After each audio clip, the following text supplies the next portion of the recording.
करेण वीणा परिवादयन्तीम तथा जपन्ति मम परेण मालां मराल पृष्ठासन सन्नविष्टां सरस्वती ताम शिरसः नमामि।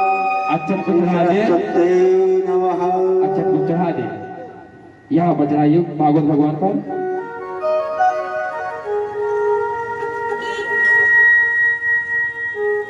भागवत भगवान को स्नान करा दीजिए। तीनों लोग पुष्पमाला रख दीजिए, प्रणाम कर लीजिए। कुछ द्रव्य चढ़ा दीजिए। यहाँ पर कुछ तीनों लोग द्रव्य चढ़ा दीजिए।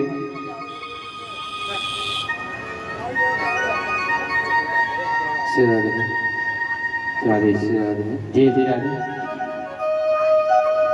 और प्रणाम कर आरती कर लीजिए। श्री राधे श्री राधे श्री राधे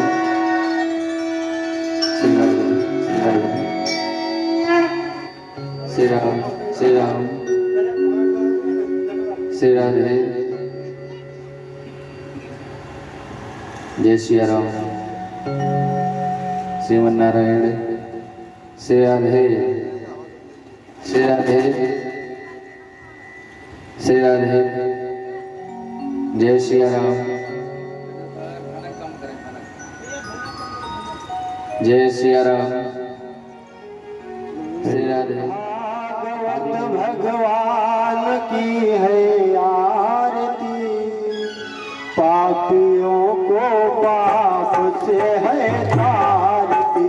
श्री भागवत भगवान की है आरती, पापियों को पाप से है तारती। श्री भागवत भगवान की है आरती, पापियों को पाप से है तारती।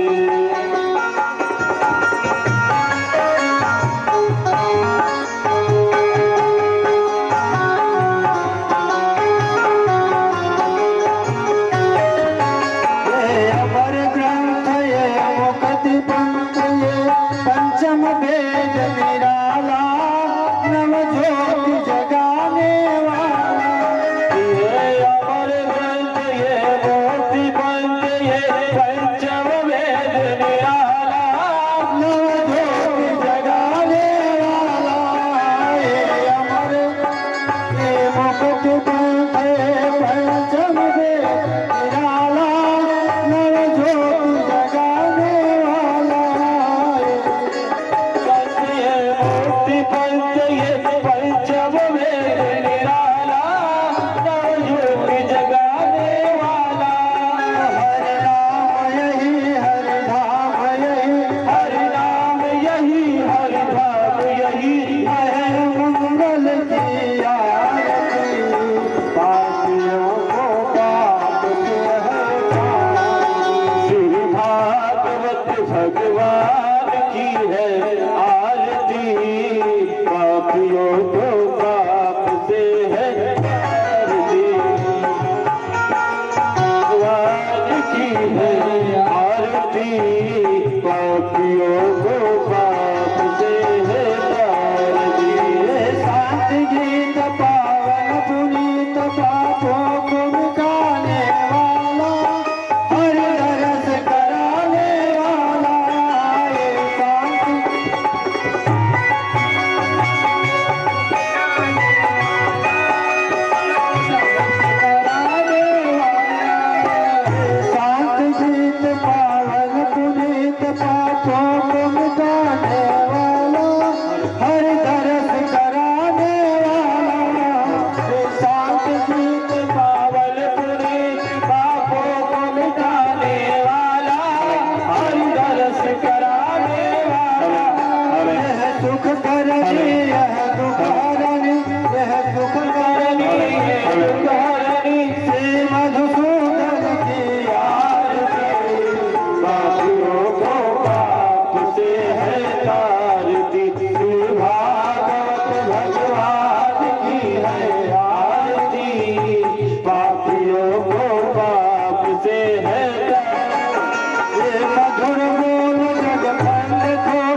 के महिमा की आरती, पापियों को पाप से है तारती। श्री भागवत भगवान की है आरती, पापियों को पाप से है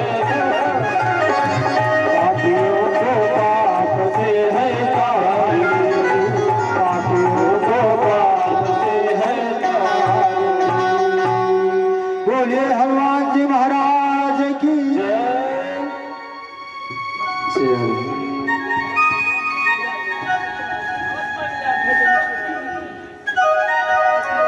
राधे श्री राधे श्री राधे।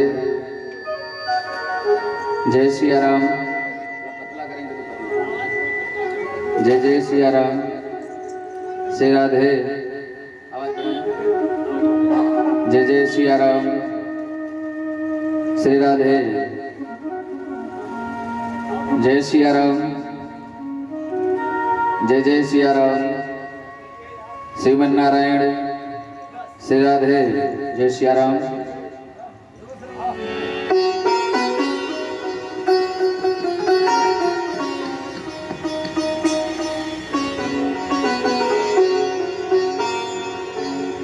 हरि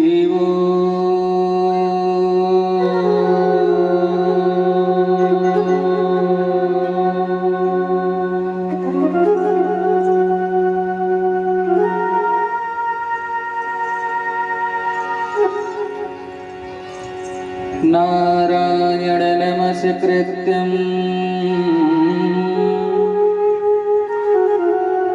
नरं चैव नरोत्तमं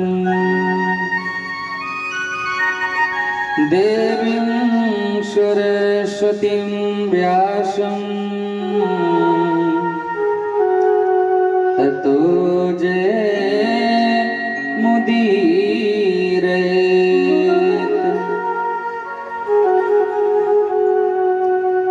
ध्येयं सदा परिभवग्नं भीष्टदोहम्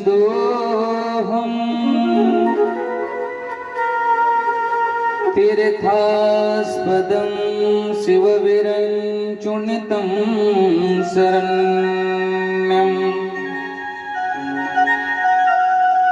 भृत्यार्तिहं प्रणतपाल भवाधिपोतम्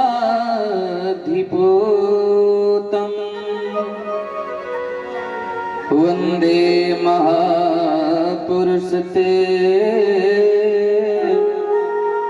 चरणारविन्दम्।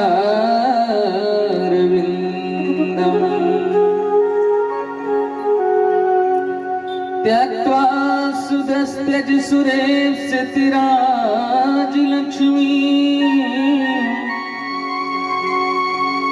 धर्मिष्ठियारिवचसा यद्गादरण्यम्।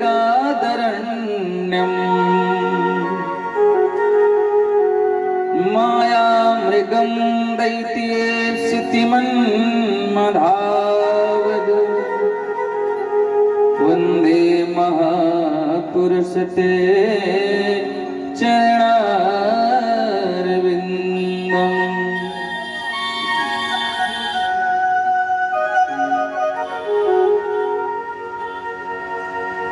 सिन्दूरारुपगृहान्तर्नयनाम् माणिक्यमौल्यश्वर तारानायक शेखरां स्मितमुखी मापीनवक्षोरुहाम्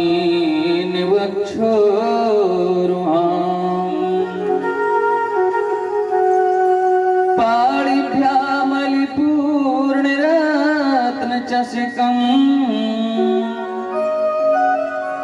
रक्तोत्पलं बिभ्रतीम्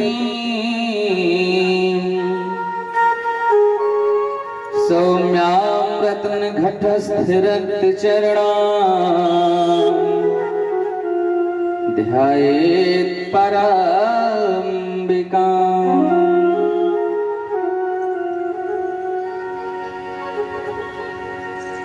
करेण वीणां परिवादयन्तीं तथा जपन्तीम् अपरेण माला मराल पृष्ठासन सन्नवृष्ठा सरस्वती तां शिरसा नमामि।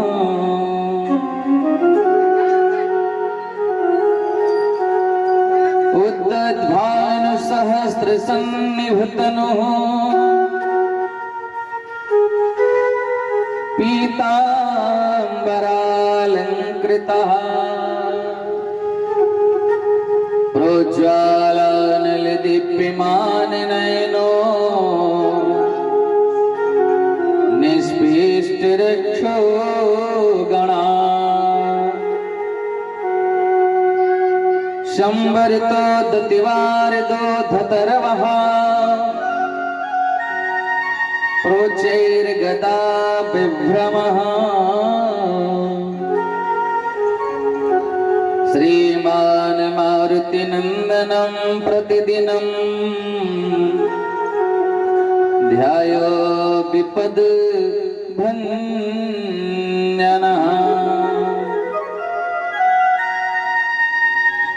कैलाश के वसैया संग सोहे गिरजा मैया गोदी में गणेश छैया श्री त्रिपुरारी जू की जय। श्री अवधि के बसैया संग सोहे सीता मैया जय हो कौशल्या के छैया प्रभु राम जू की जय। लंका खाक कर देवैया खबर सीता के लेवैया जय हो अंजनी के छैया श्री हनुमान जू की जय। सोहे अष्टादश भुजाधारी करती सिंह पे सवारी भगतन के हितकारी श्री जगदम्बा जू की जय। जय जय श्री राधा रमण जय जय नवल किशोर जय गोपी चित चोरी प्रभु जय जय श्री माखन चोर। श्री राधे तू बड़ भागिनी कौन है तपस्या कीन तीन लोक तारण तरन सो तेरे अधीन। श्री हरि कथा के रस केवल भक्तराज मति धीर आय सुवासन लीजिए तेज पुंज कपीर। अपने अपने घरन की सब काहू को पीर तुम्हें पीर हरि घरन की धन्य धन्य रघुवीर धन्य धन्य सुभद्रामय धन्य घरी सुपुनीत धन्य आके नर नारी सब प्रभु पद कमल विनीत। जय जय मीरा के गिरिधर सूरदास के श्याम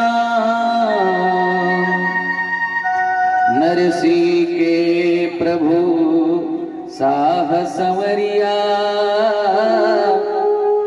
श्री तुलसीदास के राम।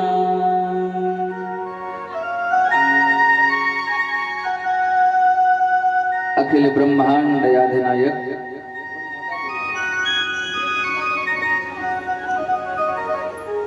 जगन्यंता करुणा वरुणालय कर्तुम अन्यथा कर्तुम सर्वशक्तिमान सर्वसामर्थ्यवान शुद्ध अंतःकरण के परमाराध्य आदि अनंत कल कलाधर अगोचर श्री काशी विश्वनाथ भोलेनाथ जी महाराज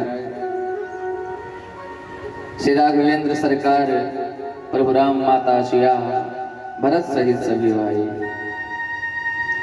पूज्य पाद प्रातः स्मरणीय कविकुल कमल दिवाकर कलि पावन अवतार श्री गोस्वामी तुलसीदास जी महाराज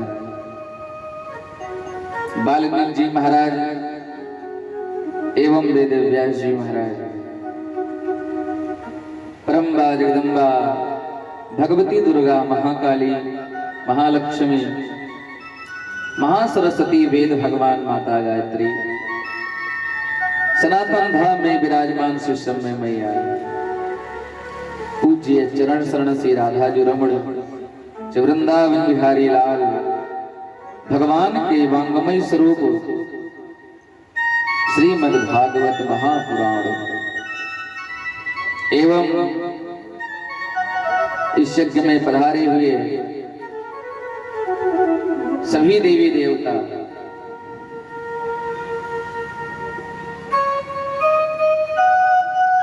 इस यज्ञ के संयोजक आदरणीय श्री सुभाष चंद्र तिवारी जी गुरु जी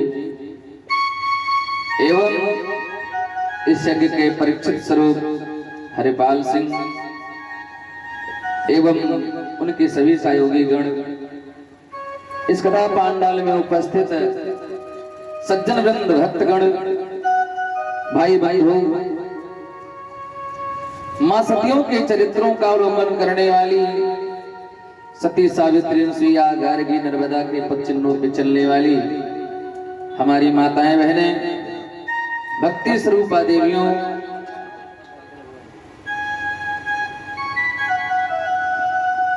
एवं माताएं बहनें भक्ति स्वरूपा देवियों नन्हे मुन्ने भारत के कर्णधार बच्चों मंचस्थ वाम भाग में विराजित पंडित लोक कुमार पंडित परमेश्वर शास्त्री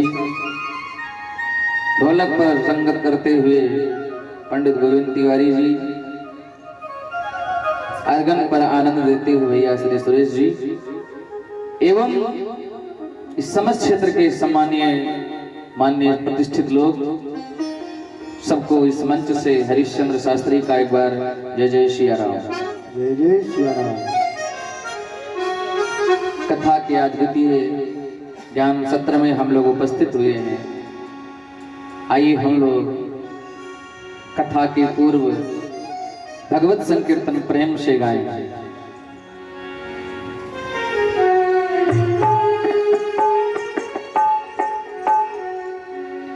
मधुर मधुर नाम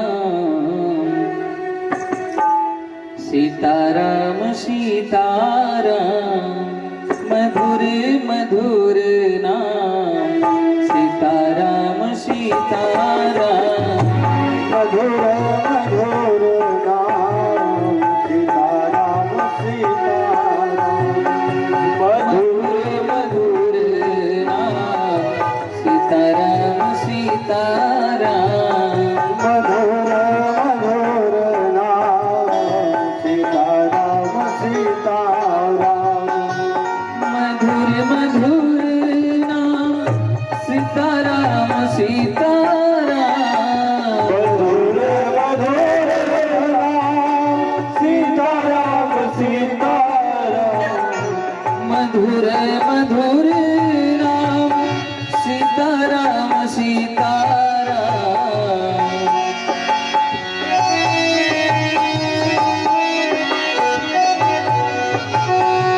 पवन पवन नाम राधे श्याम राधे श्याम पवन पवन नाम राधे श्याम सीताराम मधुर मधुर नाम सीताराम सीताराम मधुर मधुर नाम सीताराम सीताराम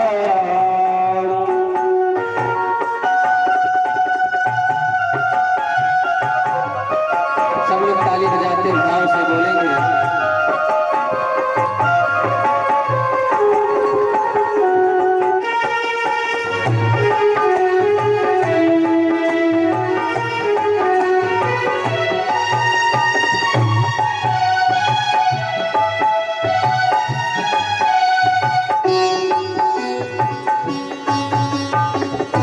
मधुर मधुर नाम सीताराम सीताराम मधुर मधुर नाम सीताराम सीताराम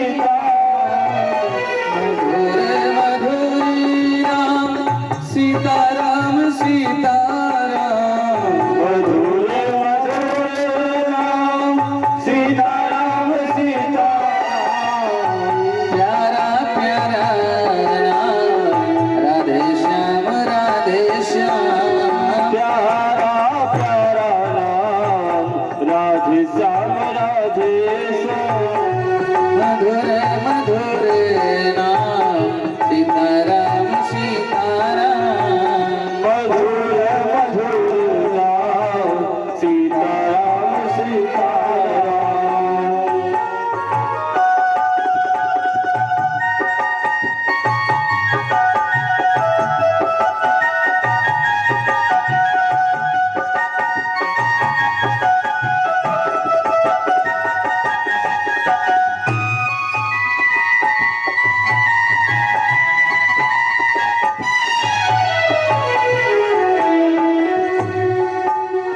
किसी ने कहा गाए जा निरंतर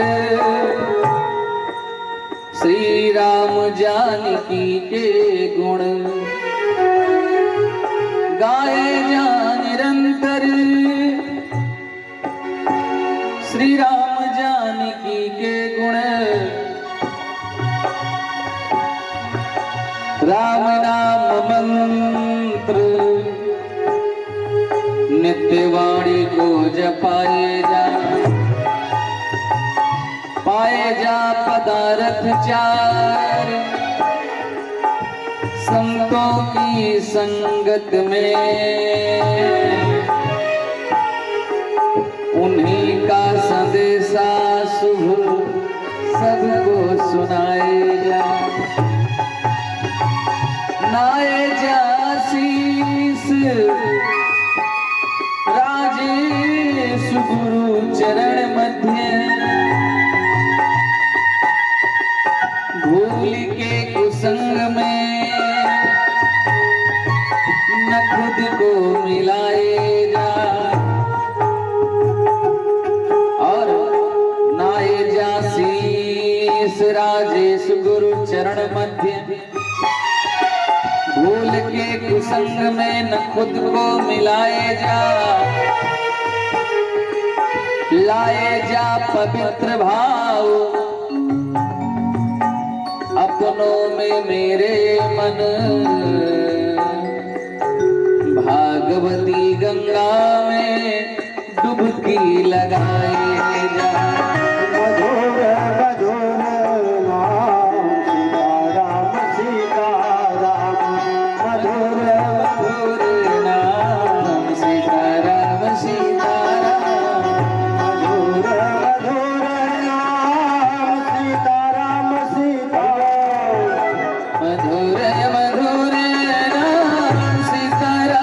सीताराम मधुर मधुर नाम राधे श्याम मधुर मधुर नाम सीताराम सीताराम राधे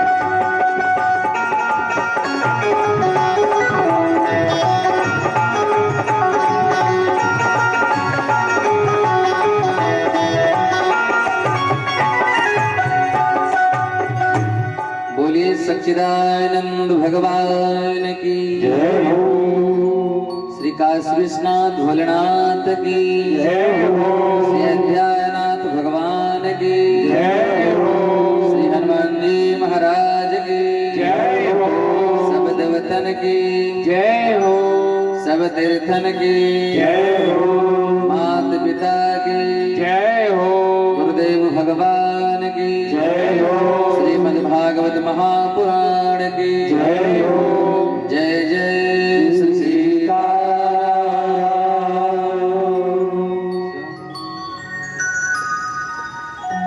बड़ा सुंदर आप लोगों ने संकीर्तन का गायन किया।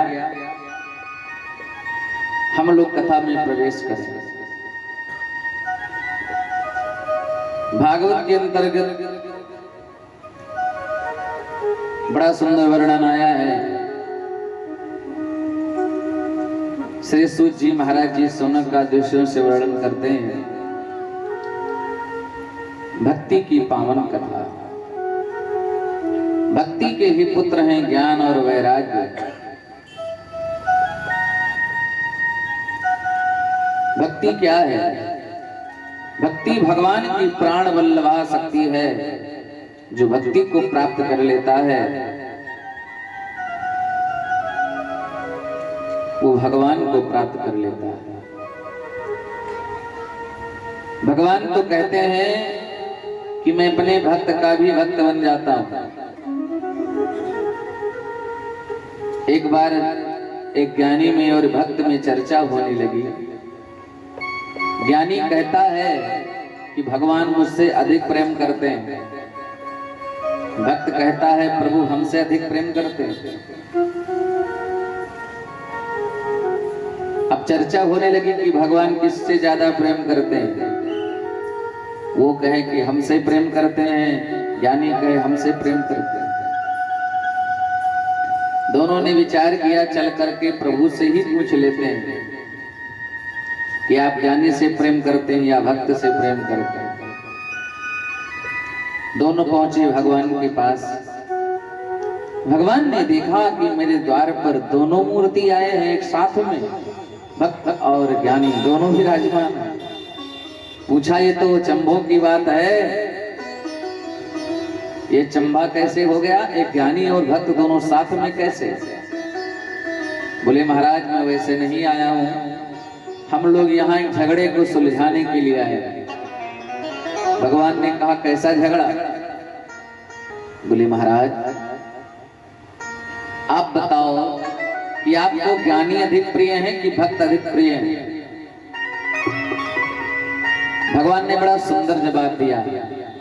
भगवान ने कहा ब्रह्मविद ब्रह्मई भवति। ज्ञानी हमारी आत्मा है। भगवान ने कहा ज्ञानी और अपनों में मैं अंतर नहीं समझता, ज्ञानी हमारी आत्मा है। तो भक्त निराश हो गया, उठ करके भक्त चलने लगा। जब भक्त उठ करके चलने लगा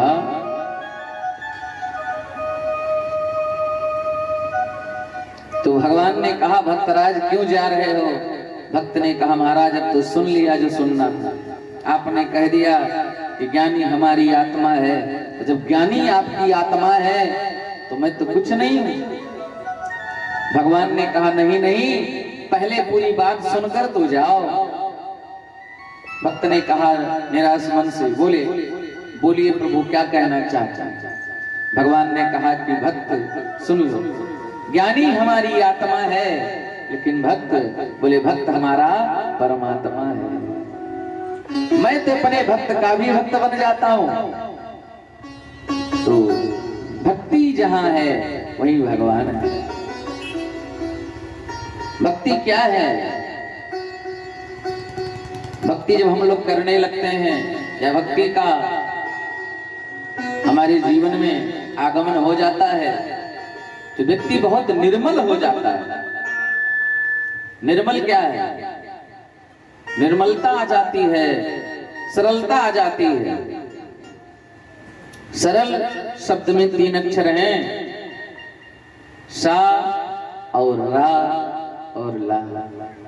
सा से श्री सीता जी, रा से श्री राम जी और ला से श्री लक्ष्मण जी। ये तीनों हृदय में विराजमान हो जाते हैं जब भक्ति आ जाती है और व्यक्ति सरल हो जाता है। तीनों विराजमान होंगे तो व्यक्ति अपने आप सरल हो जाएगा, कुछ भी नहीं चिंता, कुछ लेना देना मगन रहना। तो भक्ति बड़ी सुंदर बात है भक्ति की, कि भक्त जब परमात्मा पर सब कुछ समर्पण कर दे, कह दे प्रभु जो कुछ मैं कर रहा हूं वो आप जाने और जो आप चाहते हैं वही मुझे मिले, वही उसी तरह से मैं चलूं, वही भक्ति है। प्रभु चाह में चाह मिलाने को, प्रभु चाह में चाह मिलाने को भगवान की भक्ति कहते हैं। प्रभु चाह में चाह मिलाने को भगवान की भक्ति कहते हैं। बस जीते जी मर जाने को भगवान की भक्ति कहते हैं। हम रहें लेकिन देह में न रहें, हम अपने आप को देह को न समझ बैठे, प्रभु को अपना सर्वस्व समर्पित कर दें, वो भक्ति है। प्रभु चाह में चाह मिलाने को भगवान की भक्ति कहते हैं।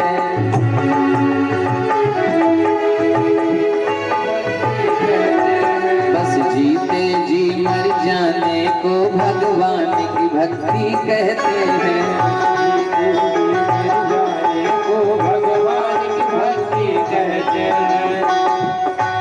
आंखों से बरसते हो आंसू, मुंह से बरसते हो आंसू, और अधरों पे मुस्कान रहे, और अधरों पे मुस्कान रहे। आंखों से बरसते हो आंसू, आंखों से बरसते हो आंसू, और अधरों पे मुस्कान रहे, और अधरों पे मुस्कान रहे।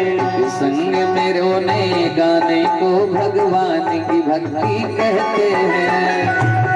रोने गाने को भगवान की भक्ति कहते हैं। संग में रोने गाने को भगवान की भक्ति कहते हैं। संग में रोने गाने को भगवान की भक्ति कहते हैं। आंखों से अश्रुधारा बह रही हो, आप मुस्कुरा रहे हो, एक संग में रोने गाने को रो रहे हो और गा भी रहे हो। जब व्यक्ति गाने लगता है भक्ति में ना, तो गाता भी रहता है और रोता भी रहता है, वो भक्ति है। और भक्ति वो है कि कभी जीवन में व्यक्ति की निराशा ना हो, हर समय यही इच्छा हो, यही भाव रहे कि प्रभु हमारे साथ हैं। जीवन की अंधेरी रातों में, जीवन की अंधेरी रातों में, दुख द्वंद भरे तूफानों में, जीवन की अंधेरी रातों में, तूफानों में, जीवन की अंधेरी रातों में, दुख द्वंद भरे तूफानों में, विश्वास का दीप जलाने को भगवान की भक्ति कहते हैं। विश्वास का दीप जलाने को भगवान का भक्ति कहते हैं। भगवान की भक्ति कहते हैं।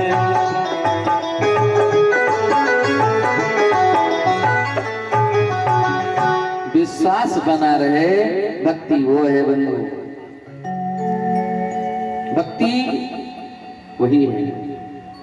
ऐसे ही बड़ा सुंदर प्रसंग श्री सूत जी महाराज सौनक आदर्शों को सुना रहे हैं। एक बार देव ऋषि नारद जी इसी मृत्यु लोक में भ्रमण कर रहे थे। पहुंचे जा करके सनक सनंदन सनातन सनत कुमार के पास, जो उनके 4 भाई हैं। सबसे बड़े भाई हैं जिनका नाम है सनक सनंदन सनत कुमार सनातन। भगवान ब्रह्मा के सर्वप्रथम पुत्र हैं चारों, और वो चारों पुत्रों का जब ब्रह्मा जी ने अपने शरीर से प्रादुर्भाव किया तो उन कुमारों से कहा तुम जाकर के सृष्टि करो। तो उन सब लोगों ने कहा मैं सृष्टि नहीं करूंगा। तो ब्रह्मा जी नाराज होकर के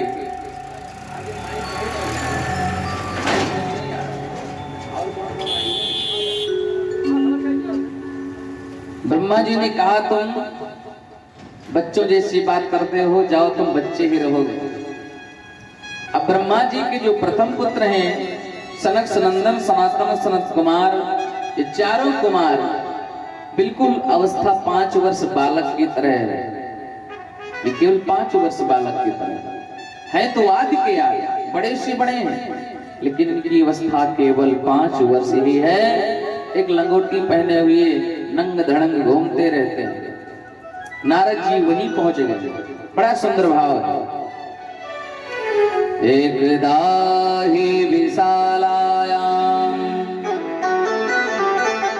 चत्वारि ऋषयो मला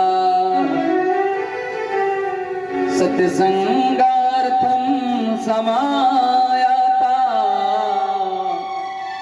दद्रसुस्तत्र नारद। देव ऋषि नारद जी विशालापुरी पहुंचे। वहां सनकाद ऋषि सत्संग की इच्छा से आए हुए थे।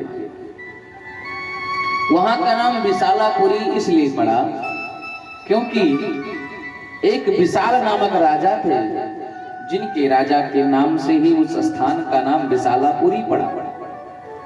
उसी का नाम बद्रिकाश्रम भी पड़ा। बद्रीनाथ धाम में, बद्रीनाथ धाम भगवान का नाम बद्रीनाथ कैसे पड़ा? बड़ा सुंदर भाव है। इतनी ठंडक होती है वहां पर, इतनी ठंडक होती है कि उस ठंडक में जो भी तपस्या करता है वो बहुत ही ठंड लगती है उसे। बर्फ जमा रहता है। ऐसे स्थान पर स्वयं भगवान नर नारायण तपस्या कर रहे हैं। लक्ष्मी जी को पता चला। लक्ष्मी जी ने विचार किया कि मेरे स्वामी जी इतनी बर्फ में जाकर तपस्या कर रहे हैं, मैं उनकी किस प्रकार से सेवा करूंगा। मैं पत्नी रूप से जाकर तो सेवा कर नहीं सकती, क्योंकि इस समय तपस्यारत है। तो उन्होंने विचार किया कि हमें चलकर उनकी सेवा करनी चाहिए। तो लक्ष्मी जी ने जाकर के एक वृक्ष का रूप बनाया। कौन सा वृक्ष था वो? बेर का। बेर जानते हैं ना, खाने वाली बेर। और बेर को संस्कृत में बदरी कहा गया है। बदरी, बदरी फलम। बेर फल को क्या कहा गया है? बदरी फलम। तो उन्होंने जाकर के बेर वृक्ष का रूप बना लिया लक्ष्मी जी ने। ये माइक का ऑपरेटर कहाँ गया? यहाँ से भैया थोड़ा माइक सही करो, ये भनक बहुत रहा है। थोड़ा सा भनक कम करो, थोड़ा बोलने में दिक्कत होती है। हेलो, सेट करो, सेट आज से तुम्हारा माइक गड़बड़ चल रहा है। हेलो, थोड़ा पतला करो, समझ में आए जो बोले। श्री राधे, जय श्री राम, श्रीमन नारायण।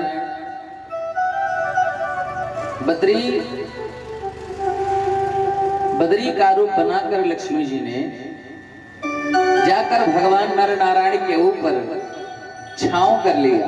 बेर वृक्ष का रूप बनाकर जब छांव कर लिया तो लोगों ने कहना शुरू कर दिया, ये तो बदरी के नाथ हैं। क्या कहा? उस बदरी वृक्ष के नाथ हैं, बदरी के नाथ हैं। बस प्रभु का नाम पड़ गया, बद्रीनाथ धाम, बद्रीनाथ भगवान हो गए। तो ऐसे बद्रीनाथ धाम में श्री सनकाद ऋषि विराजमान हैं। सनत कुमार विराजमान है, वही नारद जी पहुंचते हैं। और नारद जी को जब देखा है सनकाद ऋषियों ने तो पूछा,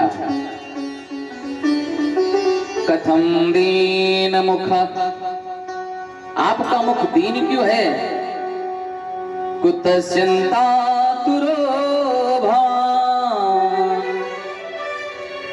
त्वरिते गम्यते कुत्र, कुतस्य आगमनं तव, त्वरिते गम्यते कुत्र, कुतस्य आगमनं तव। इतनी तीव्र गति से आप कहां जा रहे हो? कैसे जा रहे हो? मुख आपका उदास क्यों है? नारद जी ने जैसे देखा अपने चारों भाइयों को तो प्रणाम करते, भ्राता श्रेष्ठ आपको प्रणाम है, मैं एक उलझन में फंसा हूं, मेरा कल्याण करो भैया। नारद जी को देखकर सनकाद ऋषियों ने कहा कि हे देव ऋषि नारद, आप तो भगवान के परम भक्त हैं, आप किस चिंता में डूबे हुए हैं? नारद जी ने कहा, मैं मृत्युलोक में भ्रमण करते करते पहुंचा तो जहां पर भगवान श्री कृष्णचंद्र जी वांके बिहारी लाल हर समय अपना चंचलता से, नटखटता से सबका मन मोहा करते थे। ऐसे वृंदावन में पहुंचा जब तो मैंने यमुना के किनारे देखा कि एक नारी बैठी हुई है और वो रो रही है। उसके पास बहुत सी नारियां बैठी हैं और उस नारी के सम्मुख दो व्यक्ति मूर्छित अवस्था में पड़े हैं, मूर्छित पड़े हुए हैं और वो नारी रो रही है उन दोनों व्यक्ति को देख करके। मैं वहीं से निकल रहा था, तब तक उस देवी ने नारद जी से पूछा, नारद जी को रोक लिया। उस देवी ने कहा, भो भो साधो क्षणं तिष्ठ, मम चिंता विनाशे, दर्शनं तव लोकस्य सर्वथाघहरं परम। हे साधो, एक क्षण रुक जाओ, मेरी चिंता का नाश करो, मैं बड़ी दुखी हूं। जैसे नारद जी ने देखा कि उस देवी ने मुझे पुकारा तो नारद जी ने पूछा, तुम कौन हो? कासितुं का विमोचे मां नार्यः का पद्मलोचना, वद देवी सविस्तारं स्वस्य दुःखस्य कारणम्। हे देवी, तुम कौन हो? किसकी पुत्री हो? किसकी प्रिय हो? बताओ, क्या चिंता है? दुख का कारण बताओ। उस देवी ने कहा कि हे महाराज, हे देव ऋषि नारद, अहम भक्तिर्तिख्याता,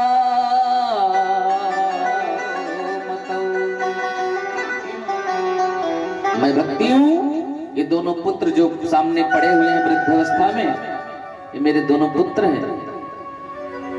अहम भक्तिर्तिख्याता इमो में तनयो मतौ, ज्ञान वैराग्य नामानो, काल योग जर्जरो। ये दोनों मेरे पुत्र हैं। काल ने इनको ऐसे घेरा कि मैं तो युवावस्था में हूँ, तरुणी हूँ, लेकिन मेरे दोनों पुत्र वृद्ध अवस्था को प्राप्त हो चुके हैं। नारद जी ने कहा कि आप तो भगवान की प्राण बल्लभा हो, हरि की प्रिया हो, ये तुम्हारी गति कैसे हुई? व्यक्ति ने कहा, मैं द्रविड़ देश में पैदा हुई, कर्नाटक में बड़ी हुई, महाराष्ट्र में आकर के थोड़ा सा पूर्ण हुई, गुजरात में पहुंची तो बुढ़ापा ने घेरा, वृंदावन में आई तो पुनः मैं तरुणी हो गई, लेकिन मेरे दोनों पुत्र वृद्ध हो गए। अब नारद जी ने सोचा कि इनके दुखों का कैसे निवारण हो। नारद जी ने विचार किया तो वेद को सुनाने लगे। थोड़ी सी चेतनता आई, उस ज्ञान वैराग्य को पुनः गिर गए। नारद जी ने बार बार वेद पुराण सुनाया, उपनिषद सुनाया, वेदांत का घोष किया, गीता का पाठ पूरा सुना डाला, लेकिन थोड़ी सी जगने के बाद पुनः गिर गए। नारद जी को बड़ी चिंता हुई। नारद जी कहते हैं कि ये कैसे होगा? मैंने वेद वेदांत उद्घोष कर दिया, वेद वेदांत घोषस्य गीता पाठर मुहुर्मुहु, बारंबार मैंने गीता का पाठ सुनाया, लेकिन ये जगे नहीं, कैसी जगेंगे? नारद जी कहते हैं, भैया तब तक आकाशवाणी हुई। आकाशवाणी ने कहा कि नारद सत्कर्म करो। अब मैं सोच रहा हूं प्रभु की सत्कर्म क्या है? क्या ये भागवत, क्या पूजा करना, ये वेदांत को सुनाना, ये सत्कर्म नहीं है? सनकादिक ऋषियों ने कहा। उसके बाद क्या हुआ? नारद जी कहते हैं कि मैं वहां से निकला और लोगों से पूछने लगा कि भैया सत्कर्म क्या है? जो लोग जानते भी थे वो हमारे सामने आकर कहते, मुझे कुछ नहीं मालूम है, आप ब्रह्मा जी के पुत्र हो, तीनों लोकों में आपकी गति है, मैं आपको क्या बताऊं? कुछ लोग तो मौन व्रत होकर बैठ जाते, कहते कि मैं व्रत रहता हूं, आज मैं बोलता नहीं हूं। हे भैया अब आप ही बताओ क्या किया जाए? सनकादिक ऋषियों ने कहा कि सत्कर्म है भगवान की कथा। श्रीमद् भागवतालापा सप्ताह वाचनम करो, श्रीमद् भागवत महापुराण सप्ताह ज्ञान की का आयोजन करो, ज्ञान वैराग्य पुनः तरुण अवस्था में हो जाएंगे। तब नारद जी ने प्रश्न किया। नारद जी ने पूछा कि महाराज, मैंने वेदांत को पढ़ाया, गीता को सुनाया, वेदों को वांचकर सुनाया, लेकिन नहीं जगे। और मैंने सुना है इस भागवत में वेद वेदांत और सारे शास्त्रों का निचोड़ भरा हुआ है। जब उससे नहीं कुछ हुआ तो इससे क्या होगा? सनकादिक ऋषियों ने कहा कि श्रीमद् भागवत महापुराण ये फल है, इतना मीठा है कि पूछो ना। श्रीमद् भागवत महापुराण सभी शास्त्रों में वरिष्ठ है तो सबका निचोड़ जिसमें, लेकिन ये बहुत ही अति सुंदर और ये हर समय कल्याण करने वाला है। श्रीमद् भागवत कथा का आयोजन कहां पर किया जाएगा? विचार कर रहे हैं। बात कहां हो रही है? बद्रीनाथ धाम में। अब विचार करते हैं कि कथा का आयोजन कहां पर किया जाए, क्योंकि कथा का नियम है कि कथा ऐसे जगह पे करना चाहिए जहां पे अच्छे ढंग से लोग कथा सुन सकें, व्यवस्था हो। तो नारद जी कहते हैं प्रभु यहाँ पर बद्रीनाथ धाम में तो कोई आएगा कथा सुनने के लिए, और यहाँ आते भी हैं तो कुछ लोग प्रयाण कर जाते हैं, वापस जाते ही नहीं है, तो यहाँ कौन आएगा? बोले कथा का आयोजन कहाँ पर किया जाए? कथा का आयोजन हरिद्वार में किया जाए। हरि जी का द्वार है, गंगा जी के घाट पर, आनंद घाट पर कथा का आयोजन किया जाए। बोली गंगा मैया की जय। बड़ा सुंदर भाव है।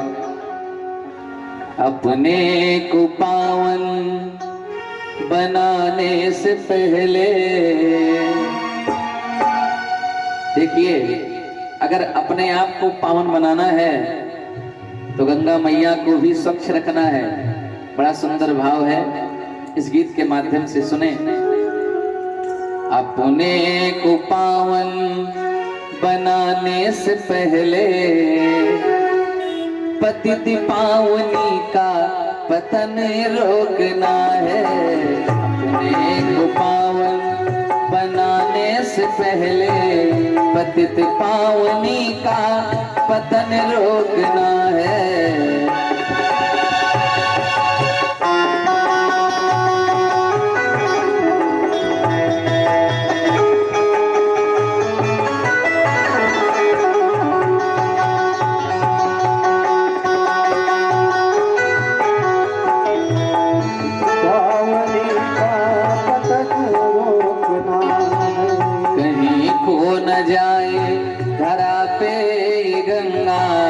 कहीं खो न जाए धरा पे ये गंगा, पतित पावनी का पतन रोकना है। कहीं खो न जाए धरा पे ये गंगा, पतित पावनी का पतन रोकना है। जय हो गंगा मैया की।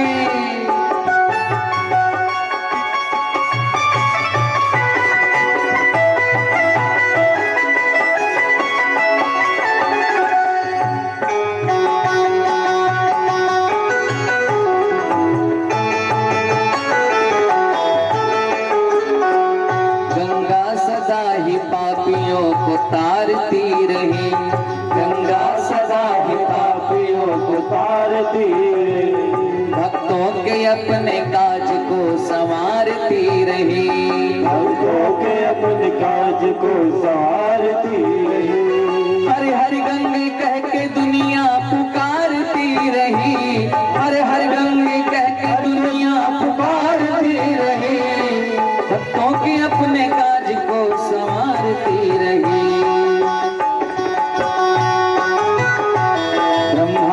कमंडल में वही वास है गंगा, शिव जी के जटा माल विद्यमान है गंगा।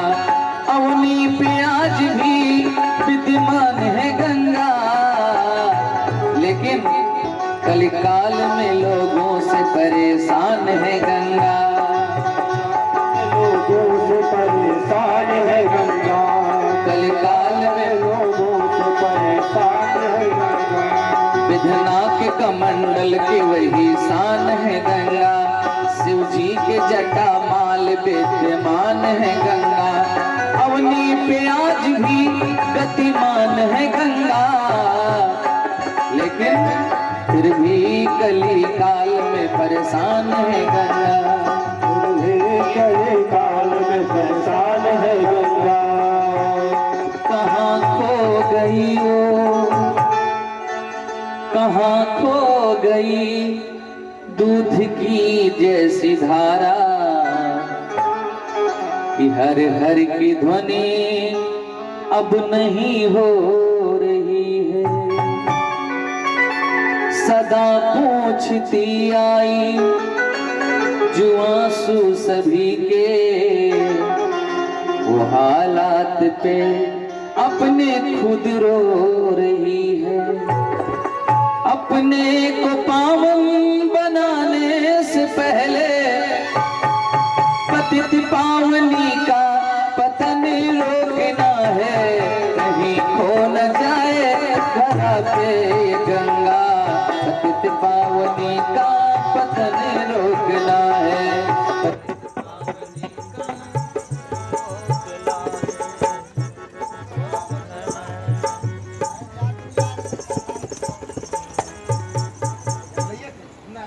क्या कर रहे हैं लोग, क्या कर रहे हैं?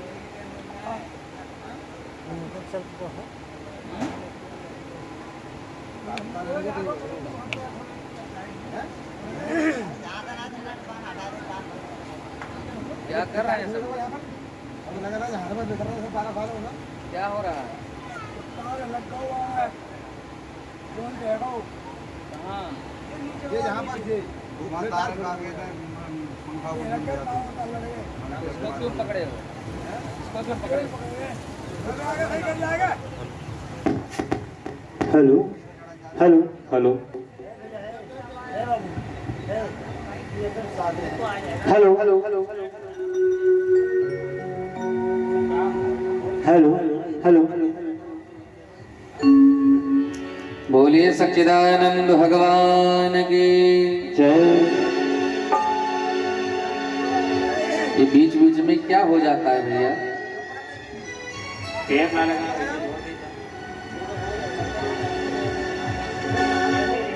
बोली गंगा मैया की जय। बहे कैसी गंगा लहरी धीरे धीरे, कैसी गंगा लहर धीरे धीरे, बहे कैसी गंगा लहर धीरे धीरे, बहे कैसे गंगा लहर धीरे धीरे, बहे कैसी गंगा लहर धीरे धीरे, बहे कैसे गंगा लहर धीरे धीरे, बहे कैसी गंगा लहर धीरे धीरे, बहे कैसे गंगा लहर धीरे धीरे, बहे कैसी गंगा लहर धीरे धीरे, बहे कैसे गंगा लहर धीरे धीरे।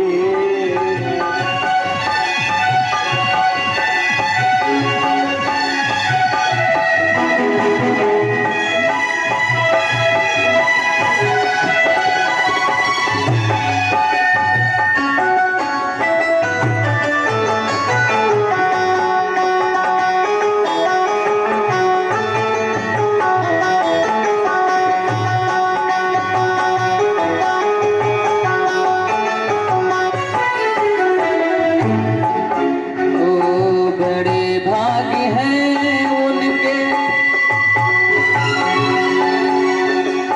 बड़े भाग हैं उनके जो तेरे किनारे, बड़े भाग हैं उनके जो तेरे किनारे, बड़े भाग हैं उनके जो तेरे किनारे, बड़े भाग हैं उनके जो तेरे किनारे, बसाए गए हैं शहर धीरे धीरे, बसाए गए हैं शहर धीरे धीरे, बहे कैसी गंगा लहर धीरे धीरे, बहे कैसे गंगा लहर धीरे धीरे,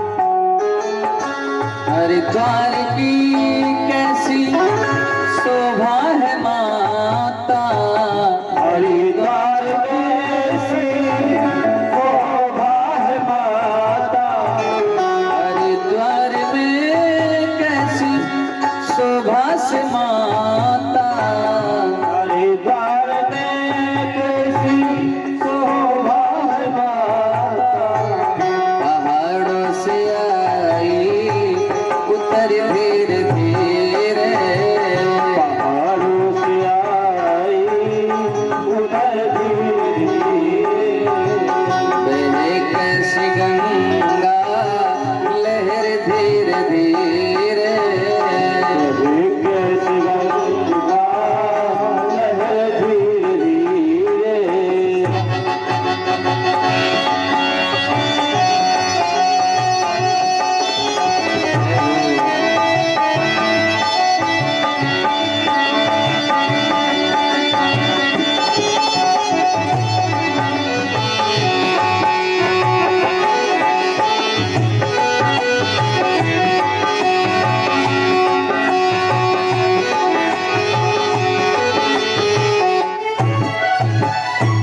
दुनिया की बिगड़ी माँ, दुनिया की बिगड़ी माँ बनाई है तूने, दुनिया की बिगड़ी माँ बनाई है तूने, दुनिया की बिगड़ी माँ बनाई है तूने, दुनिया की बिगड़ी माँ बनाई है तूने, भक्तों के लीजिए खबर धीरे धीरे, भक्तों की लीजिए खबर धीरे धीरे, बहे कैसी गंगा लहर धीरे धीरे, ये कैसे गंगा लहर धीरे धीरे,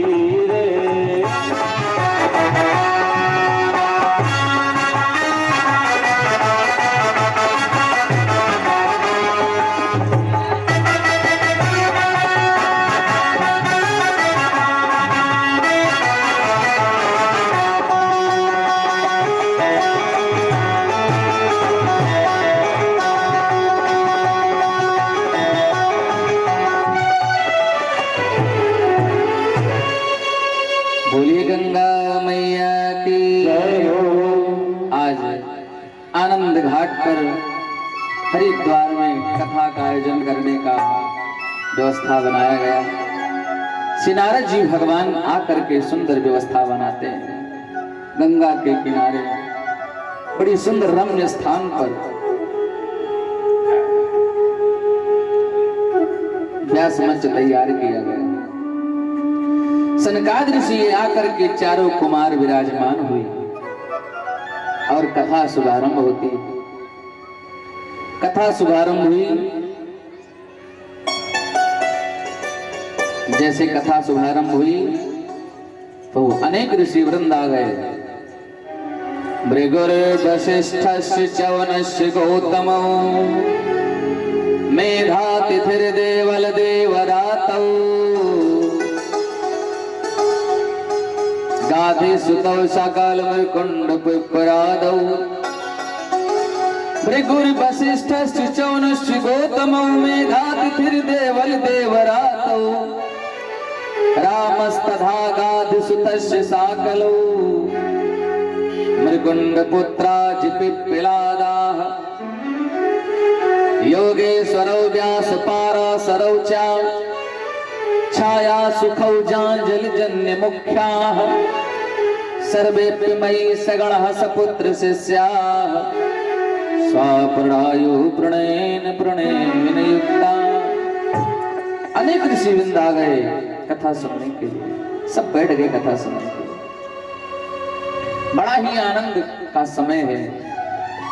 कोई वीणा बजा रहा है तो कोई करताल बजा रहा है, कोई मृदंग बजा रहा है, कोई जय हो नमः शब्दा जया शब्दा शंख तद्दस्तथैव च, कोई शंख बजा रहा है, कोई जय हो गंधर्व आलाप ले रहे हैं।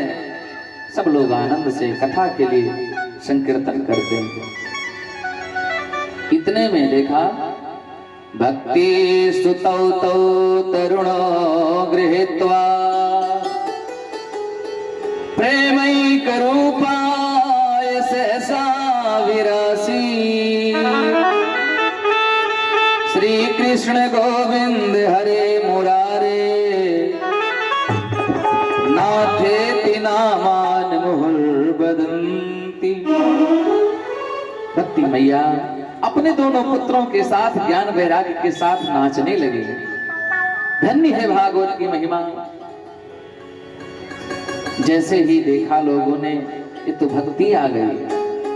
भक्ति देवी को देख करके लोगों ने भक्ति को बारंबार सराहना करने लगे। जय हो जय हो।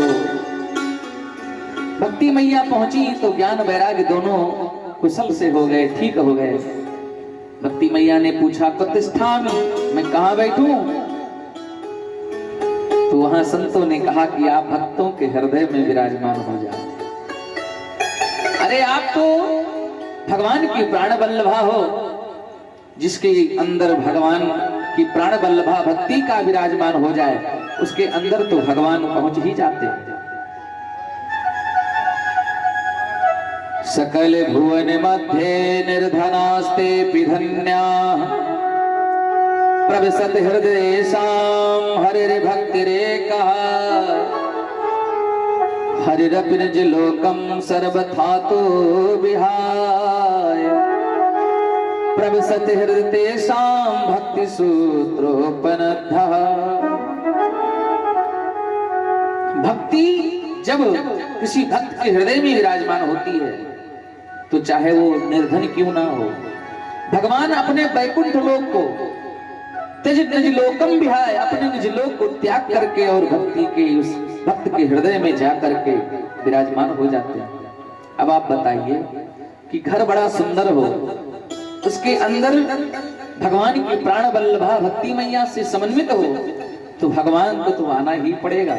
ऐसे इस हृदय भवन में अगर भक्ति मैया को विराजमान रखोगे तो भगवान तो आ ही जाएंगे। कथा चल रही थी, वहीं पर नारद जी ने पूछ लिया कि महाराज भक्ति और ज्ञान वैराग्य का तो कल्याण हो गया, अब आप बताओ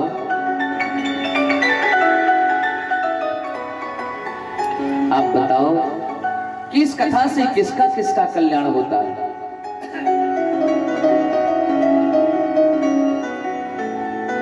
सनकादिक ऋषियों ने कहा ये प्रश्न ही छोड़ दो कि किसका कल्याण होता है, ये पूछो किसका कल्याण नहीं होता। इस कथा को सुनने से चाहे जिस जैसा भी प्राणी हो उसका कल्याण हो जाता है। निगम कल्पतरोर गलितम फलम सुख मुखादमत्र द्रव संयुतम पिबत भागवतम रसमालयम मुहुर्हो रसिका भुवि भावुका। ये जो फल है श्रीमद् भागवत महापुराण निगम कल्पितरोर गलितम फलम, ये फल है। और कैसे फल है? गला हुआ है, बिल्कुल गला हुआ। और किसी ने कहा पिबत भागवतम, इस भागवत रूपी फल को पियो। अब बताओ क्या फल पिया जाता है? फल पिया नहीं जाता है, लेकिन फल तो नहीं पिया जाता है, लेकिन इस फल में न तो छिलका है न गुठली है, रस ही रस है। इसलिए पिबत भागवतम रसमालयम। और कितनी बार पियो? बोले बारंबार। मुहुर्हो रसिका भुवि भावुका। और दो लोगों को बताया गया, एक रसिक और एक भावुक। जो भावुक हैं कथा के लिए, जो रसिक हैं उन्हीं को कथा सुनने का विधान बताया गया। बड़ी सुंदर वर्णन किया है सनकादिक ऋषियों ने, कथा का नियम बताया। सबसे पहले तो एक सुंदर आचार्य को चयन करना चाहिए। आचार्य अंगहीन नहीं होना चाहिए। आचार्य जो हो, कथावाचक जो हो, वो हर तरह से कुशल हो, श्रोताओं को समझाने में रिझाने में कुशल होना चाहिए। आचार्य से अच्छी शुभ नक्षत्र मुहूर्त को, लग्न को शोध करके आयोजन करें। ऐसी जगह पे कथा का आयोजन करें जहां पे लोग ज्यादा से ज्यादा आ सकें, बैठने की व्यवस्था करनी चाहिए। सबको देश देश में निमंत्रण भिजवाना चाहिए, पत्रिका भिजवानी चाहिए, सबको बुलावा देना चाहिए। सुंदर वंदनवार तोरण पताका सजावट करनी चाहिए। भगवान के सुंदर चित्रों का लेखन करना चाहिए, अलंकृत करना चाहिए। सुंदर व्यासपीठ बनानी चाहिए। उसके बाद उस भागवत पीठ पर सुंदर स्वर्णमयी सिंहासन पर श्रीमद् भागवत महापुराण को दान करना है। और व्यास आदि का पूजन करके, वस्त्र आदि भेंट करके, द्रव्य दक्षिणा देकर प्रणाम करके कथा को सुनने चाहिए। कथा हम कैसे सुन करके रहें? कथा का नियम बताया गया है कि कथा में हम सब ब्रह्मचारी रहें, भूमि पर सोएं। अगर ना भूमि पर सो सके तो चौकी पर सोएं।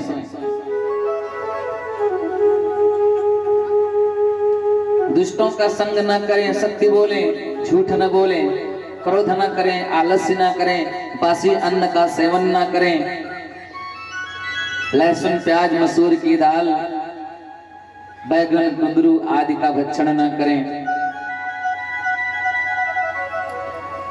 किसी को कष्ट ना दें,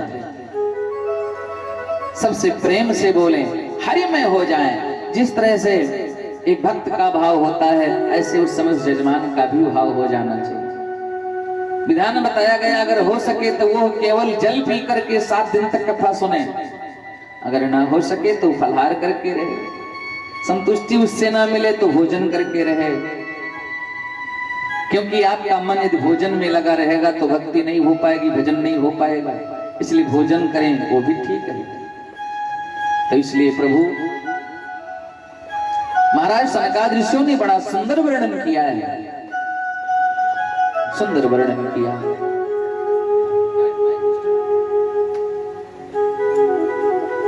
नारद जी ने पूछा, महाराज अब आप बताइए कि इस कथा से कैसे कैसे लोग तर जाते हैं। तब सनकादिक ऋषियों ने बड़ा सुंदर कथा सुनाई, धुंधकारी की कथा। बोले, जिसने जीवन में पाप की सिवा कुछ किया ही ना हो, ऐसा धुंधकारी भी भगवान की कथा सुन करके तर गया। एक पुरातन इतिहास सुनाते हैं। अत्र ते कीर्ति श्याम इतिहासन पुरातन,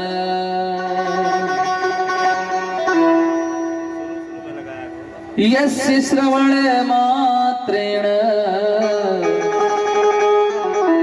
पापहानि प्रजायते।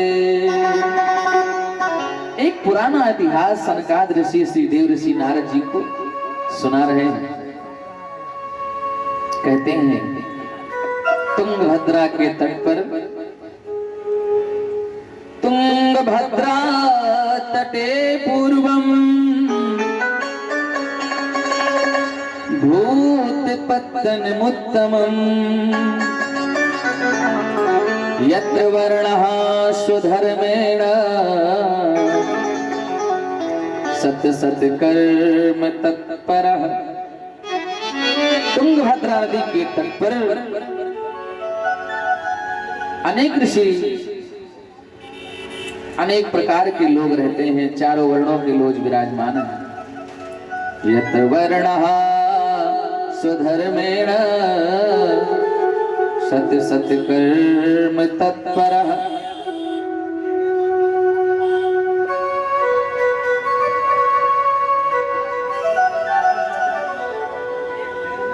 चारों वर्णों के लोग विराजमान हैं। वहीं पर एक ब्राह्मण देवता रहते हैं। आत्मदेवः पुरः तस्मिन् सर्वे वेद विशारदः, श्रोत्र समार्थ निष्णातो द्वितीयो भास्करः। आत्मदेव के नामक एक ब्राह्मण रहते हैं, जो द्वितीय सूर्य के समान हैं, परम विद्वान हैं। उनकी एक पत्नी है जिनका नाम धुंधली है। महाराज, आत्मदेव की कोई पुत्र नहीं है। आत्मदेव ब्राह्मण को कोई पुत्र नहीं है। बेचारे बहुत ही चिंतित रहते हैं।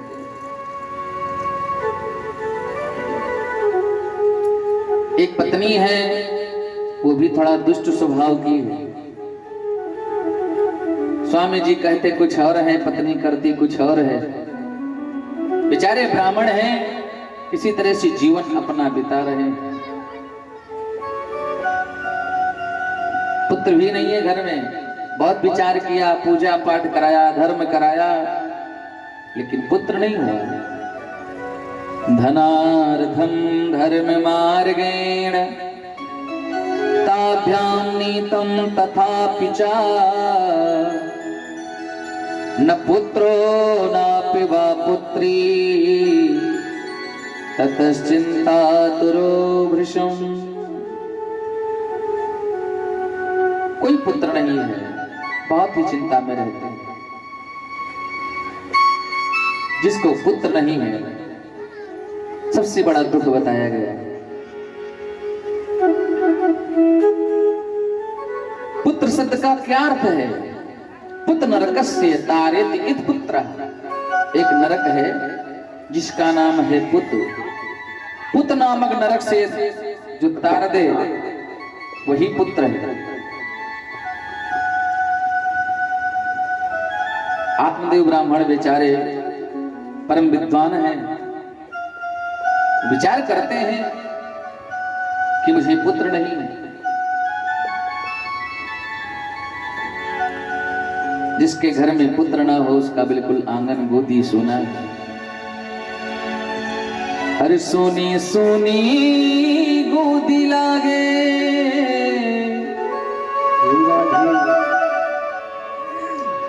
सोनी सोनी गोदी लागे, एक लाला के बिना वैसे सोना साधु लागे, एक माला के बिना। साधु लागे एक माला के बिना। वैसे सोना साधु लागे, एक माला के बिना। वैसे सोना साधु लागे एक माला के बिना। सोना सोना गाँव लागे, सोना सोना गाँव लागे, सोना सोना गाँव लागे, एक शिवाला के बिना। वैसे सोना साधु लागे, एक माला के बिना। सोना साधु लागे एक माला के बिना।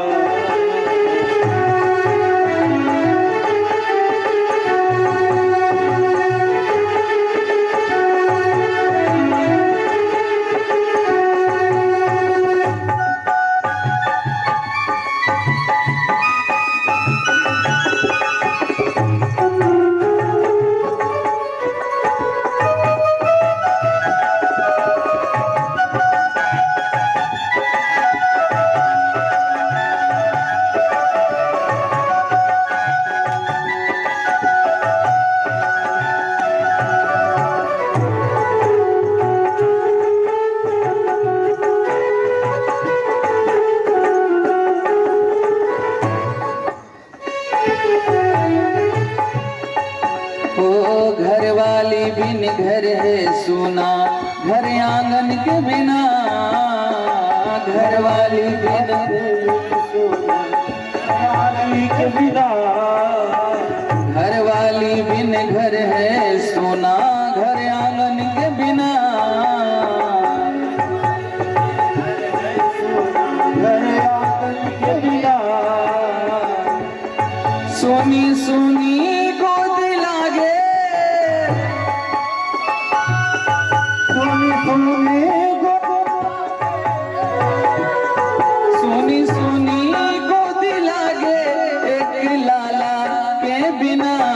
वैसे सोना साधु लागे, एक माला के बिना। जैसे साधु लागे एक माला के बिना।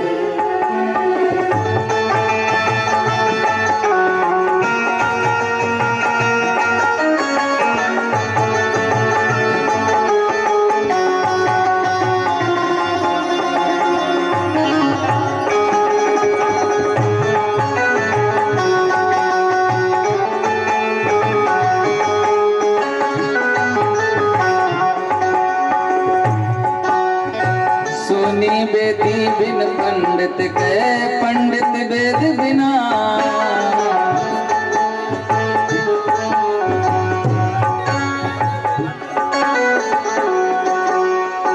सोनी बेदी बिन पंडित के, पंडित वेद बिना। पंडित वेद बिना। सुनी सुनी ससुरारी लागे,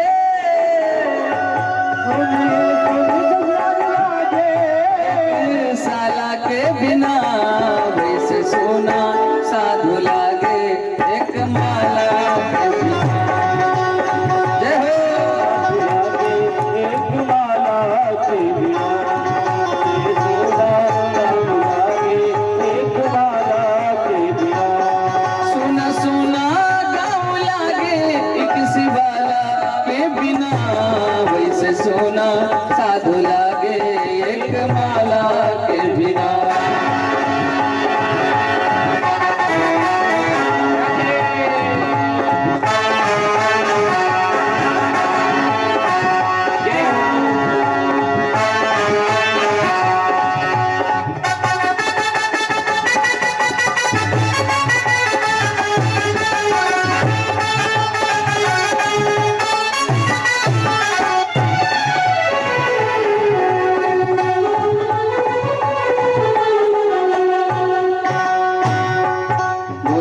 सच्चिदानंद भगवान की जय हो। श्री अयोध्यानाथ भगवान की जय हो। Hello hello. महाराज, आत्मदेव ब्राह्मण कोई पुत्र नहीं है, बड़ी ही चिंता में रहते हैं। एक दिन महाराज आत्मदेव बहुत ही चिंतित हुए और गृह को त्याग करके जंगल में चले गए।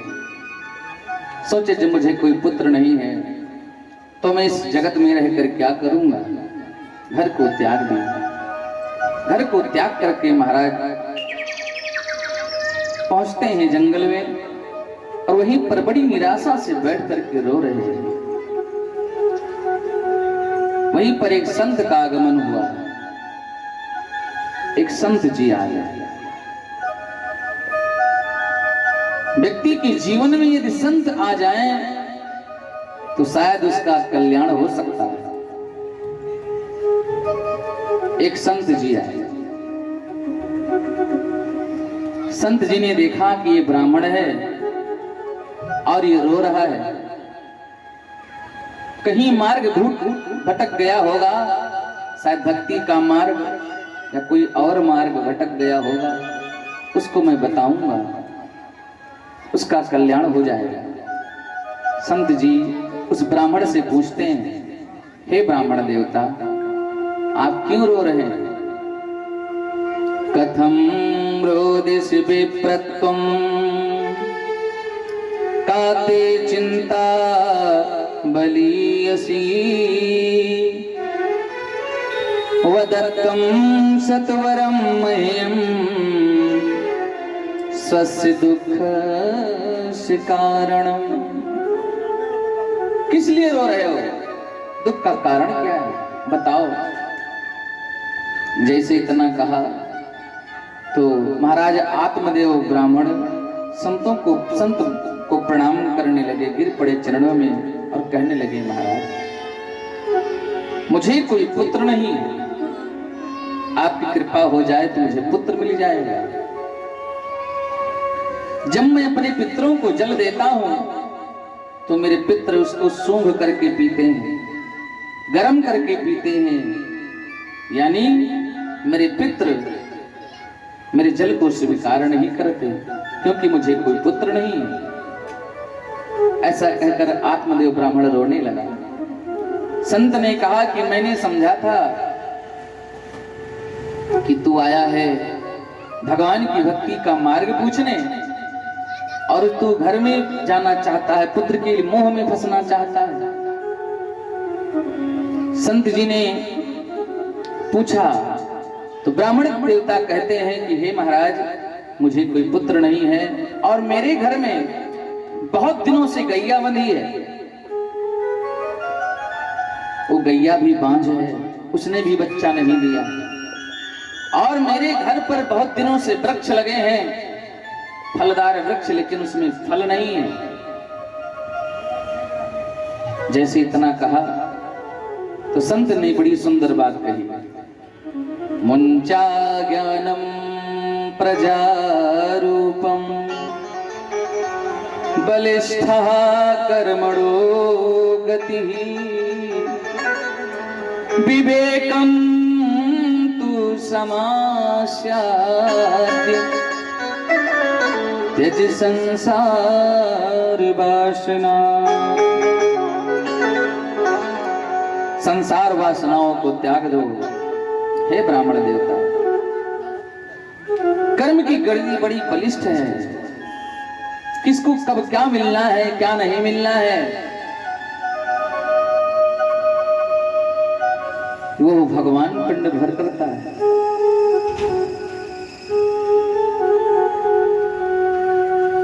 कर्मणेवा जायते जन्तुः कर्मणेव विलीयते सुखम दुखम भयम क्षेमम कर्मणेवाभिपद्यते।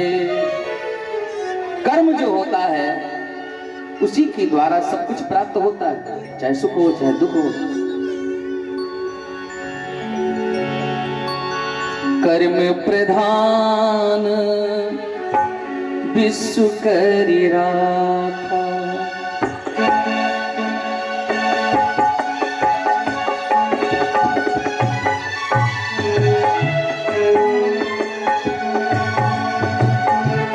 जो जस करिए सो तस फल चाखा। जो जस करिए सो फल चाखा। कर्म प्रधान विश्व करि राखा। जो जस करिए तो तस फल चाखा। जैसा जो कर्म करेगा वैसा उसको फल मिलेगा। कर्म से सुख दुख कर्म से रोगी। कर्म से सुख दुख कर्म से रोगी। कर्म से दारिद्र कर्म से जोगी। कर्म से दारिद्र कर्म से जोगी। नहीं को सुख दुख कर दाता न जिकृत कर्म भोग सुनो भ्राता। कोई किसी का कारण नहीं होता है। जिसको जो दुख मिलता है वो केवल उसके कर्मों के अनुसार मिलता है। और भगवान भी उसे सुख दुख देते हैं तो उसके कर्म के अनुसार। सुखम दुखम भयम क्षेमम कर्मण्येवाभिपद्यते। शुभ शुभ कर्म अनुहारी।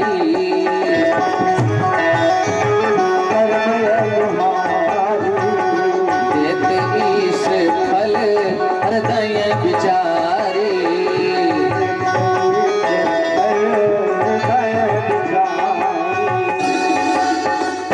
आज संत जी ने कहा कर्मण्येवाह जायते जंतु मंचा ज्ञानम प्रजारूपम बलिष्ठा कर्मणो गति। विवेकम तुम समास्याद त्यज संसार वासना।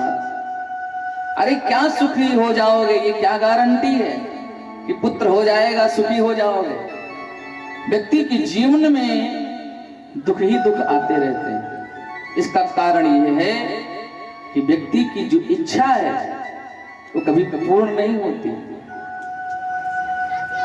उसकी चाह कभी पूर्ण नहीं होती है। एक पैसा है तो हम कहते हैं वो सिक्के में हो जाए। सिक्का है तो नोट बन जाए, हैं?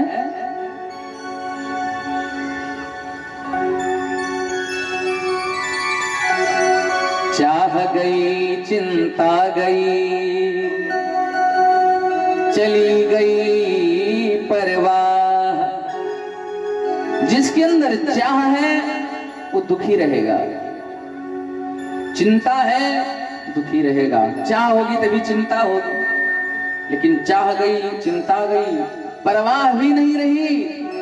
चाह गई चिंता गई चली गई परवाह। जिसको कुछ चिंता नहीं वो है साहंसा। जिसे कोई चिंता नहीं है सबसे अच्छा वही है। तो चाह पर बड़ा सुंदर शब्द है। चाह हर व्यक्ति की होती है। चाह आनों से सिक्कों में आती रही। चाह सिक्कों से नोटें बनाती रही। चाह नोटों से कोठी चुनाती रही। चाह कोठी में मोटर मंगाती रही। चाह मोटर से होटल में जाती रही। चाह होटल में बोतल खुलाती रही। अरे चाह क्या क्या न करती कराती रही। चाह पाली जिन्होंने वो पीले हुए। चाह छोड़ी जिन्होंने रसीले हुए। और चाह जर से लगी जी जरा हो गया। चाह हर से लगी जी हरा हो गया। जर मतलब पैसा। चाह जर से लगी जी जरा हो गया। चाह हर से लगी जी हरा हो गया। दुनिया की दौलत तो सब चाहिए प्रभु हमें चाहे फिर क्या चाहिए। जब जब आपके मन में कामनाओं के कांटे चुभे होंगे तब तक आप दुखी रहोगे। दुख का कारण है चाह। जो भगवान पर सब कुछ समर्पण कर दे और भगवान की इच्छा से उसे मिले, वो उसमें दुख नहीं होगा। क्योंकि जब सर्वस्व समर्पण हो जाएगा प्रभु पर, तो प्रभु कहते हैं कि उसको मैं निर्मल बना देता हूं, उसको कोई चाह की नहीं इच्छा होगी, किसी चीज की जरूरत नहीं होगी। आपके पास एक संत जी नदी के किनारे बैठे पड़े हुए हैं, कोई ना बिछावन है, ना कोई तकिया है, ना कोई आसन है। किसी ने पूछा, महाराज यहाँ क्यों पड़े हो? बोले यहाँ जगत वालों से मिलना है। बोले जगत वालों से मिलना है तो यही क्यों पड़े हो? चलो जगत में मिलो सबसे, गांव में चलो। बोले नहीं नहीं, अरे गांव में लोग फंसे होंगे, कोई यहाँ व्यस्त होगा, कोई इधर गया होगा, कोई कहीं गया होगा, अपने अपने कार्यों में लगा होगा। यहीं बैठा हूं, एक न एक दिन सबको यहीं आना है, मिलते चले। जाना सबको ही शमशान में। बोले महाराज कुछ ना आसन है, ना कुछ बिछावन है, ना कुछ तकिया है। संत ने बड़ा सुंदर जवाब दिया, जमी पे सो जाते हैं, जमी पे सो जाते हैं, सिरहने हाथ रखते हैं। हम तो अपना बिस्तर तकिया हमेशा साथ रखते हैं। यही मेरा बिस्तर है भूमि, और ये हाथ जो है सिरहाना तकिया है। तो जो जिसको कोई चाह नहीं है, 2 अंगुल की लंगोटी पहने हुए मस्त सो रहे हैं, और जिसको करोड़ों की व्यवस्था है, धन की बिल्कुल रखने की जगह नहीं है, दुखी वही है। वो चाहते हैं थोड़ा और बढ़ जाता है, एक बंगला बना तो दूसरी बंगला बन जाए, एक गाड़ी आई तो दूसरी गाड़ी आ जाए। ये चाह जो है दुखी कर देती है व्यक्ति को। मोह और चाह जो है दोनों व्यक्ति को दुखी करता है। अगर आप किसी से मोह करते हैं तो दुख का कारण है, वो सुख नहीं देगा आपको, दुख ही देगा। किसी चीज की चाह रखोगे तो दुख ही मिलेगा। संत जी ने आज ब्राह्मण को समझाया, मुंचा ज्ञानम प्रजारूपम बलिष्ठः कर्मणो गतिः विवेकम तु समास्याते त्यज संसार वासना। हे ब्राह्मण देवता, संसार वासनाओं को त्याग करके हरि भजो, भगवान का भजन करो। पुत्र से क्या गारंटी है सुख मिल जाएगा? कई बार समझाया, कई उदाहरण दिया ब्राह्मण को, लेकिन ब्राह्मण देवता को तो पुत्र चाहिए। जिसको पुत्र चाहिए वो तो कुछ सुनेगा नहीं किसी की। ब्राह्मण देवता ने कहा, संत जी महाराज, मैं भी विद्वान हूं, मैं भी एक पंडित हूं, प्रवचन करना हमको भी आता है। आप बाबा वैरागी पुत्र सुख क्या जाने? जब घर में छोटे छोटे बच्चे किलकारियां करते हैं, नटखट्टा करते हैं, घर में चिल्लाते हैं, कूदते हैं, तो कितना आनंद आता है घर के स्वामी को, वो आप क्या जाने। संत ने सोचा कि ये बार बार कहता है तो देखें इसके भाग्य में है कि पुत्र की नहीं है। संत ने जैसे ही उसके मस्तिष्क को देखा ब्राह्मण देवता के, तो बोल पड़े, सत्य जन्मावधि तवो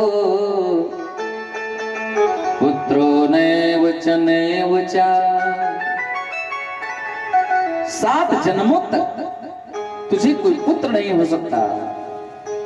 जैसे इतना कहा तो ब्राह्मण तो चरणों में मस्तक रख दिया, पटक दिया सर, और कहने लगा, महाराज अब मैं मर जाऊंगा, मैं प्राण त्याग दूंगा। अरे मैं इस जन्म के लिए दुखी था कि मेरे इस जन्म में पुत्र नहीं है, और आपने तो 7 गुना ये कष्ट और बढ़ा दिया। वो पीड़ा मैं सह नहीं पा रहा हूं महाराज, अब मैं प्राण त्याग दूंगा। या तो मुझे पुत्र चाहिए, अन्यथा मैं प्राण त्यागता हूं और इस ब्रह्म हत्या का पाप आपको लगेगा। देखिए बड़ा सुंदर भाव यहां पर आता है। ब्राह्मण देवता तो जानते ही हैं कि संत चाहे तो कुछ भी कर सकता है, संत चाहे तो भगवंत से मिला देता है। पुत्र की बात ही छोड़ दो, स्वयं भगवान को भी मिला सकता है संत चाह ले तो। ब्राह्मण देवता विद्वान है, वो जानते हैं कि संत के पास अगर मैं गिर करके याचना करूंगा तो मुझे पुत्र मिल जाएगा, अन्यथा मुझे 7 जन्मों तक बिना पुत्र के रहना पड़ेगा, निर्वंशी रहना पड़ेगा। इसलिए चरणों में गिर करके प्रणाम करते हैं और कहते हैं महाराज अब मैं प्राण त्यागूंगा और इसका पाप आपके सर माथे चढ़ेगा।